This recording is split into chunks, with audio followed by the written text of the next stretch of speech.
मोहब्बते आणि धूम या चित्रपटातून उदय चोपडाने प्रेक्षकांची मनं जिंकली.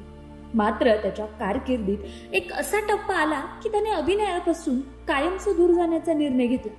उदयने सुरुवात केली होती 20च्या दशकात. तेव्हा तो कॅमेऱ्याच्या मागे काम करत होता. वडील यश चोपडा यांना लम्हे, डर आणि दिल तो पागल है या चित्रपटात दिग्दर्शनात मदत करत होता. तर भाऊ आदित्य चोपडा दिग्दर्शित दिलवाले दुल्हनिया ले जाएंगे मध्ये तो सहाय्यक दिग्दर्शक देखील होता. परंतु जेव्हा त्यांनी स्वतः अभिनय क्षेत्रात पाऊल टाकलं तेव्हा मात्र त्याला अपेक्षित यश मिळालं नाही. नील अँड निक्की, प्यार इम्पॉसिबल आणि मेरे यार की शादी है यासारख्या चित्रपटात त्यांनी काम केलं, पण प्रेक्षकांचा प्रतिसाद फारसा उत्साहवर्धक नव्हता.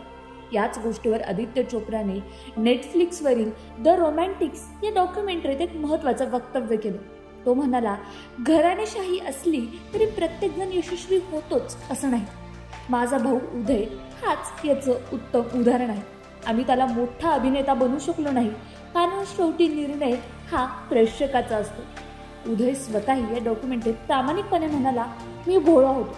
मला वाटलं होतं की लोकांना मी आवडेल, पण लोकांना मी आवडलो नाही आणि याचा माझ्यावर खूप परिणाम झाला. पण अभिनयात यश मिळालं नाही तरी उदयने हात टेकले नाही.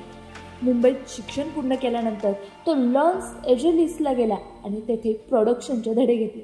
2014 मध्ये त्यांनी ग्रेस ऑफ मोनाको आणि द लॉन्जेस्ट वीक या 2 हॉलिवूड चित्रपटांची निर्मिती केली.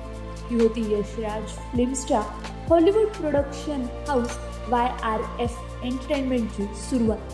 फक्त एवढंच नव्हे तर उदयने द रोमॅन्टिक्स या चर्चेत असलेल्या डॉक्युमेंटरीची निर्मिती देखील केली.